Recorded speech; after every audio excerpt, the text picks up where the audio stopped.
ভাই সাহেব, এত কম টাকা দিলেন যে? আমার ছেলের পরীক্ষার সামনে, পরীক্ষার প্রশ্ন কিনতে হইব, সবগুলো টাকা দিয়ে দেন। কি কইলি? পরীক্ষার প্রশ্ন? পরীক্ষার প্রশ্ন কিনবি তুই? পায়ে গেছে তোর পরীক্ষার প্রশ্ন? তোর মতো ফকির নগর লাগে এই দেশের এই অবস্থা। আমার সামনে আমার বাপেরে মারছে। আমি বড় হইলে সবচেয়ে বড় প্রশ্ন ফাঁসকারী হয়ে যাবো। আর আমি মেডিকেলের প্রশ্ন ফাঁস করে দেবো, কেউ ঠেকাইতে পারবো না। এই তাবিজ আহসান হাবীবের পরা তাবিজ, এটা গলায় রাখলে তুই জীবনেও প্রশ্ন ফাঁস করতে পারবি না, আর খারাপ কাজ তো দূরের কথা, কিছুই করতে পারবি না। তার মানে আমি এটা খুললেই পারবো?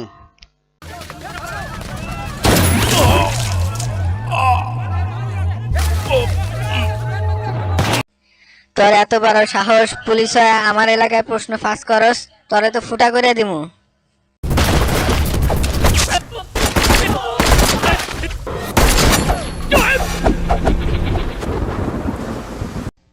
তুই আমারে বাঁচাইলি কেন? তোর উদ্দেশ্য কি? তুমিও প্রশ্ন ফাঁসকারী, আমিও প্রশ্ন ফাঁসকারী। অতএব দুজন মিলে যদি কাজ করি অনেক দূর আগাইতে পারবো।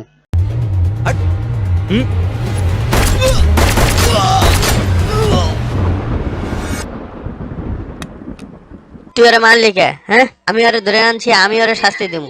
আইন আছে এজন্য, তুই মারলি কেন? ও প্রশ্ন ফাঁস বিরোধী, এজন্য আমি ওরা মাইরা ফেলাইছি। এইভাবে সবারই মারবি? অফিসার, ব্যবসার জন্য প্রয়োজনে সবাই মাইরা ফেলামু।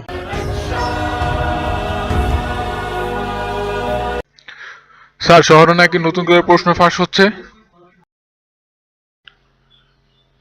আসলে ব্যাপারটা তা না। আমাদের দেশে কিছু বড় বড় কর্মকর্তারা এই কাজটা করতেছে। আমরা যদি খবর পাই অবশ্যই আইনগত ব্যবস্থা নেব আর আপনাদেরকে জানাবো। হোম প্রশ্ন ফাঁসং ছাত্র নকলং ফর এ প্লাসং রেজাল্ট ভালারং পরিবার খুশাং দেশের লজ্জাং। ছোটবেলা থেকে আমার স্বপ্ন ছিল আমি প্রশ্ন সব ফাঁস করে দেবো আর সবাই দেশের এ প্লাস পাইবো, কিন্তু তুমি আমার করতে দাও নাই। আজকে আমি যাইতেছি, তুমি আমার কিছুই করতে পারবা না।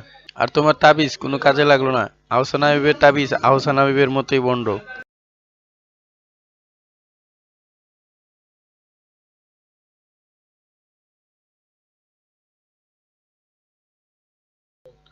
এই তোদের মধ্যে কার কাছে প্রশ্ন আছে? প্রশ্ন দিয়ে দে। আমার এলাকায় এসে আমার কাছে প্রশ্ন চাস? আমি প্রশ্ন দিব না, তুই কি করবি?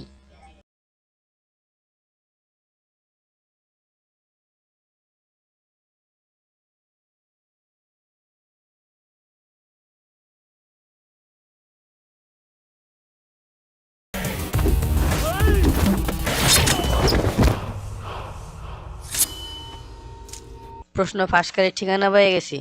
অতএব আমি পুলিশদেরকে বইলা দিছি ওরে দইরা মাইরা ফেলাইতে। ওরে মাইরা ফেলাইলে আর প্রশ্ন ফাঁস হইব না।